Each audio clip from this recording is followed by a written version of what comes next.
trying to be graceful, but it's just impossible when there's chocolate and ice cream. I literally just want to shovel this into my face. So good.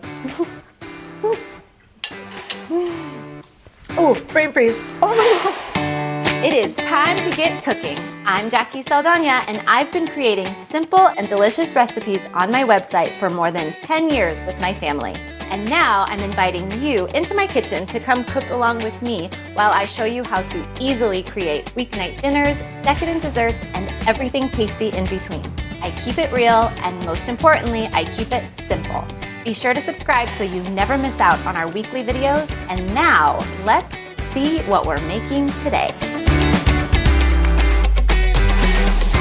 So today we are making brownie cookies. They are combining my two favorite things, brownies and cookies. They are ooey gooey delicious, and you are going to love this recipe.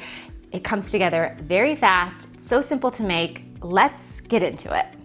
All right, so the first thing you're gonna start with are semi-sweet chocolate chips. And the reason why I'm using semi-sweet chocolate chips versus milk chocolate or dark chocolate is because it's going to give your cookies a nice, sweet, chocolatey flavor without being too sweet. If you were gonna use milk chocolate, your cookies might be a little too sweet. If you were gonna use dark chocolate, they might be a little bit too dark and bitter. So semi-sweet is absolutely perfect. Now, I have my chocolate chips in a heat-safe bowl, which is very important because we're going to be melting them down slowly with a stick of butter. So I've got my chocolate chips here, my semi-sweet chocolate chips. So I've got 1 stick of softened butter here. And I like to just use softened butter because it's gonna melt nice and easy into the chocolate chips. And there's 2 ways you can melt your chocolate chips here with your butter. So I'm gonna be melting these on a double boiler, which means I've got a saucepan here filled with about 1 inch or so of water. And what we're gonna do is we're gonna bring this to a simmer, and the steam from the hot water is going to slowly melt your chocolate chips. So you wanna make sure you're using a heat-safe bowl that fits nice and nestled on your saucepan here.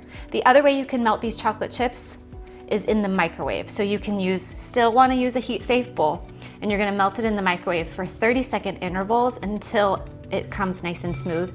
And in between each interval, you wanna give it a nice stir. The key here is to melt your chocolate very slowly. Otherwise, if you do it too fast, you risk burning it, which just is gonna turn out terrible. So we're gonna actually melt this on a double boiler because it's my favorite method of melting chocolate. But if you use the microwave, that's a-okay too. Okay, so we're gonna start with the saucepan with the water without the chocolate. And we're gonna have it on medium-high heat. And what we're gonna do is we're gonna wait until it gets to a soft boil, and then we're gonna lower the heat all the way down to low. And then once at that point, we're gonna put this on, and then it's gonna slowly melt the chocolate. If you put this on while the water is heating up, it could risk burning the chocolate like we mentioned before, and you wanna make sure that that does not happen. So you wanna just melt this nice and slow. I don't want you guys to get confused with candy melts. These are also in the baking aisle. You can also get these at the craft store. These are really great if you're like coating cake pops or using them as like a fun colored drizzle on a cookie or something. But you do not want to use these in this recipe because this is like milk solids and oil and color. You want to make sure you're using your standard semi-sweet chocolate chips. All right, so we've got our water boiling now. So what I'm gonna do is I'm gonna turn it all the way on low, and I'm gonna put my bowl here, and you see all that beautiful steam?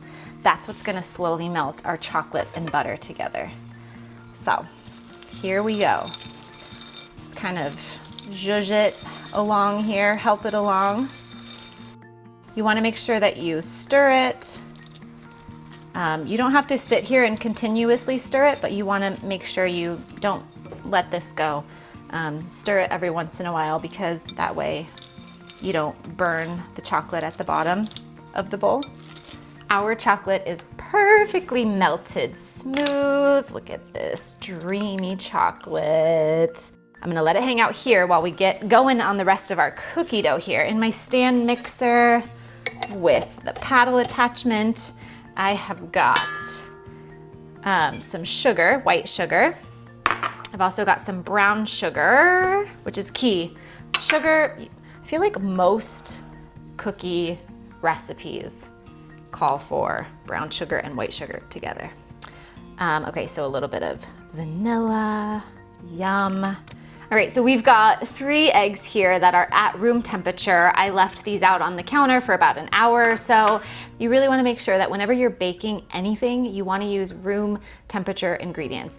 Room temperature eggs, room temperature butter. That will ensure that your batter, your cookie dough will come together really nice and smooth with minimal lumps, if any at all. So room temperature ingredients is always key. Also like to crack my eggs in a little bowl here just so I can fish out any rogue eggshells before I add it into my cookie dough mixture in here.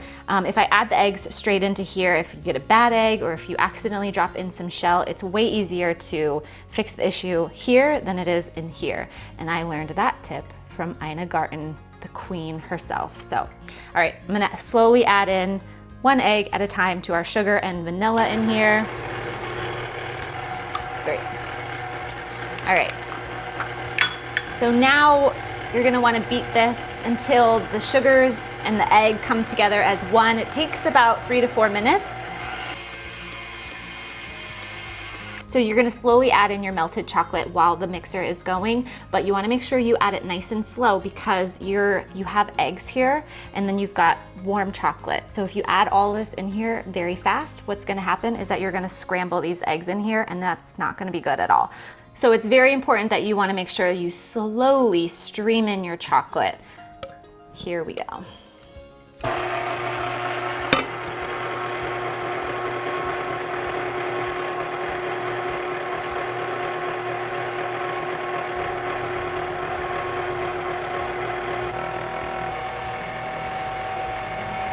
So what we've essentially done is made our own brownie batter.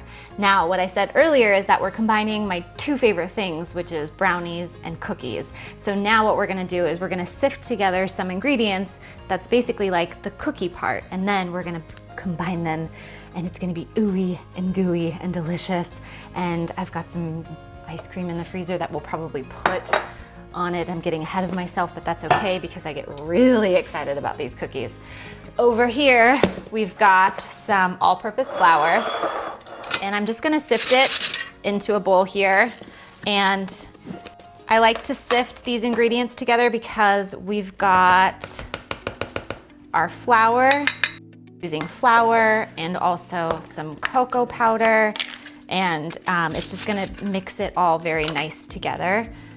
And you'll notice that these cookies don't take as much flour as like a normal cookie would, and that's because they're brownie cookies and you wanna make sure that they're nice and ooey and gooey in the center, so it takes less flour.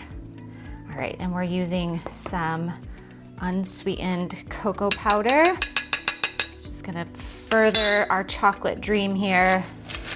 Slowly sift that together. And then while we're here, I'm also gonna sift in some leavening. We've got some baking powder. And you can't have sweet without salt. So the salt is just gonna help bring out the chocolate. It's just gonna heighten the flavor and make the cookies that much more tasty. So, all right, so we're gonna sift all this together. And I just love this sifter. I have 2, but I bought this one specifically because I just like cranking it. So we've got our dry ingredients all sifted together. Look how beautiful. Turn our mixer back on low. We're gonna slowly add in our flour. And the reason why you wanna add your flour nice and slow is because it gives your cookie batter enough time to kind of come together and incorporate the flour, but also you don't want to overmix your flour because then it'll make for a really dense cookie. So you add in the flour nice and slow, and just as it starts to come together, you stop mixing it. All right, it is perfect.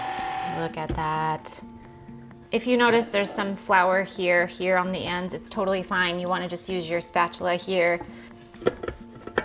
and just kind of fold it all in, make sure everything is incorporated. This dough looks So good. Sorry, this cookie dough. You can tell it's very loose. It's not your average thick cookie dough. All right, now, so what I like to do now at this point is add mini chocolate chips. And these are mini milk chocolate chips. And I promise you, size isn't everything, but here in this case, you really wanna make sure you use mini chocolate chips. It's gonna melt perfectly into the cookie, and it's just perfection. So, and you wanna fold these guys in. All right. What we have here is my trusty 2-ounce scoop. This is what I use to scoop all my cookies with. It's 2 ounces. It makes a nice, decent sized cookie the size of my hand, palm of my hand. And I've got a little mini cutting board here, and what I'm gonna do is I'm gonna line it with parchment paper. Okay, so what we're gonna do is we're gonna use my scoop and we're gonna scoop out the cookies one at a time. And then once they're all scooped, we're gonna pop them in the fridge so they can firm up before you put them in the oven. One of the reasons why I like scooping out all my cookies before I chill the cookie dough is because once this dough chills in the fridge, it's gonna be nice and hard. And to get in here and scoop it once it's hard would be nearly impossible. So I like to scoop them all out, let them firm up, and then they're so easy to just break apart and pop them in the oven. There is truly nothing better than a brownie cookie. All right, try to get all of the goodness here. Perfect. Now, another tip.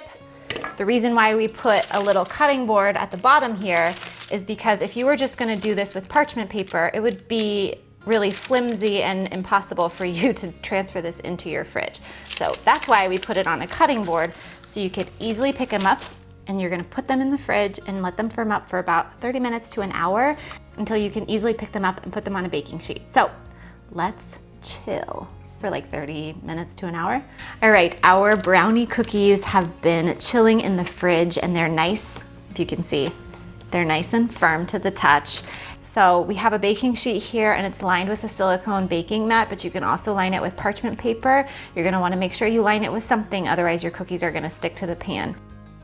But we've got our cookies here. We're gonna bake these at 350 degrees for about 10 to 12 minutes. All right, so this is my hot tip of the day, my hot cookie tip. Usually when I make cookies, it's for a lot of people, or we're going to a party, or it's for a special occasion, and I make yummy cookies to share with family and friends. But sometimes you just want to make cookies and you just want a few for your family or to have for dessert, or you just want to bake them on the weekends, and you don't necessarily need 24 or 30 cookies at one time. So what I like to do is make all my cookies, scoop them out, put them in the fridge, and then once I bake them for that day, whatever I want to bake for that day, I bake them, and then I store the rest in the freezer wrapped nice and tight in parchment paper. And I'll show you here, I have some cookies that we made last week, and ta-da! So these are our toffee and chocolate candy cookies, and I pre-scooped these just like I did with the brownie cookies, and I only made half the batch, and the rest I store in the freezer. And these are nice and hard from the freezer, and what's great about cookie dough is you can literally break them off, put them on the baking sheet, and put them right into the oven. You don't need to defrost the cookie dough or anything like that. You just break it and bake it. And I have these cookies in the freezer. I also have some peanut butter cookies in the freezer. So whenever I have a craving for a cookie, I always can have one because I have cookie dough ready to bake in my freezer at all times. I do want to say that I made these cookies last weekend, and so usually when I wrap cookie dough like this and I store it in the freezer, it keeps for about 2.5 weeks, and any longer than that I'll wrap it with really nice and tight with some cellophane wrap, like plastic wrap, and I'll throw a little date on there so I know when the cookie dough was actually made, so that way they don't sit in the freezer forever. But our house is pretty we love cookies. We're cookie fanatics, so the cookie dough typically doesn't last that long in our freezer anyways. If you have any questions about storing your cookies or any questions at all, you can leave them in the comments below and I will be happy to answer them. These look absolutely perfect. I just pulled them out of the oven. So what you want to do is just kind of let these hang out and cool a little bit. That's also going to make sure that the center is going to stay nice and ooey and gooey, similar to a brownie. So also if you look at them, they're kind of nice and puffy. They're going to keep their shape a little bit, but as they cool, they're kind of gonna settle down. And if you know the top of the brownie where it's kind of got that crunchy little top or coating to it, the cookies develop that. So it's very similar to a brownie. And you can kind of see here, like you see the little crackly coating here forming. So it's gonna continue to form as they cool. Why would you want to combine brownies and cookies? I'll tell you.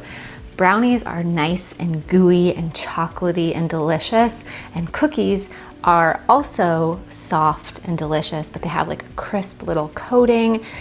If you put them together, I don't know, they're just awesome. Brownie cookies, who would have thunk? I think I've told you the story about this spatula before, maybe not, but it's broken, as you can see. This spatula is about 15, 16 years old. When Dan and I met, we met in college and he was my downstairs neighbor, and I needed to borrow some men's boxers for a sorority mixer that I was going to. So I came downstairs because I knew downstairs there was a bunch of guys that lived down there, and I was like going to go down there and ask them if I can borrow a clean pair of boxers. And Dan was the one that answered the door, and he was actually making a quesadilla with this spatula. And we ended up talking at the door, and he gave me the boxers to borrow, and he ended up burning his quesadilla, which he always mentions, and we have held on to the spatula ever since. And I know it's broken, but I'll never get rid of it. So that's the story on this spatula. They are perfect. Warm, ooey gooey. Look at that, you guys. You can kind of see where the little mini chocolate chips are sprinkled throughout, melted, delicious. So I've got my warm brownie cookie and some just simple vanilla ice cream. 1 scoop will do. You don't want to go too crazy. Put it right on top. Another home run dessert. These brownie cookies are awesome. A chocolate lover's dream. If you love brownies and you love cookies, why not make brownie cookies? And the ice cream takes it to another level. These cookies are delicious on their own, obviously, but with the addition of the ice cream, it's cool and creamy with the chocolate. Oh my God. Oh my God. Little fun fact here. I'll show you. I am enjoying this in peace and quiet. Mila and Dan are outside. And let me show you where the baby is. She is sleeping. So I'm gonna finish this brownie cookie. I'm gonna finish this ice cream. You can find this recipe and so many more, tons of good cookie recipes, but definitely start with the brownie cookies first. You can find them all on babyboybakery.com. They're so yummy. All right, 3 cheers for brownie cookies. I don't even know what to say. I'm just gonna finish eating this. I will see you next week with a brand new recipe. Oh my God. Hello. Did you just make brownie cookies? I seriously made brownie cookies.